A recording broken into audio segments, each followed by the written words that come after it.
Malatya'mız afet bölgesiydi. Şu an hala inşa ve yapım çalışmaları devam etmekte. Şehrimizde birçok alanda inşaatla ilgili çalışan insanımız, vatandaşımız mevcut. Ve bununla ilgili bu hastalarımız bize bazen iş kazası, bazen yüksekten düşme, bazen işe yetişmek için araç içi, araç dışı trafik kazalarıyla acilimize, ortopedi polikliniğimize başvurabilmekteler. İş güvenliği açısından bir iş yeri hekimi olarak tavsiye ettiğimiz bazı noktalar var. Bunlarla ilgili dikkat edilmesi gereken hususlar var. Nedir bunlar? Öncelikle çalışanın ve işverenin uyulması gereken, dikkate alması gereken bazı problemler var.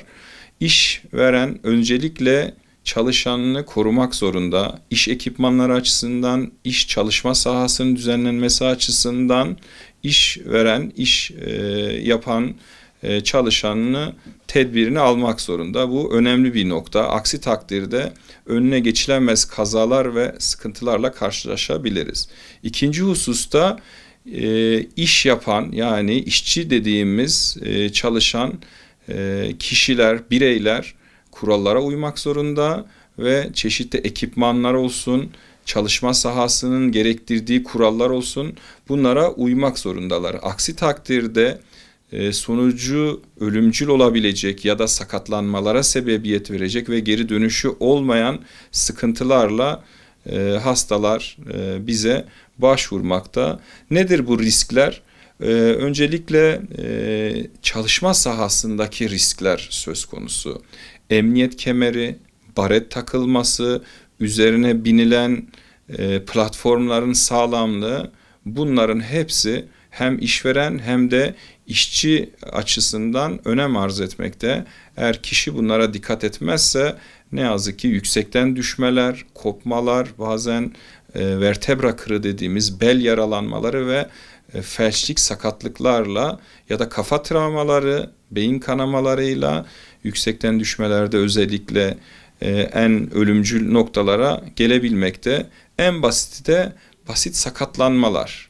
Kolunu, bacağını çeşitli makinelerin, çeşitli araçların altında ezilmelere kadar varan çeşitli kırıklarla bize gelebilmekte. Onun için ekipman önemli, araç kullanımı önemli, hız sürat kurallarına özellikle kamyon şoförlerimizin trafikte uymaları önemli. İnşaat sahasına yetişmeye çalışan çeşitli araçlarımız söz konusu.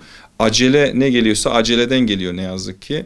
Ve bu hem kendilerine hem de trafikteki diğer insanlara zarar verebilmekte.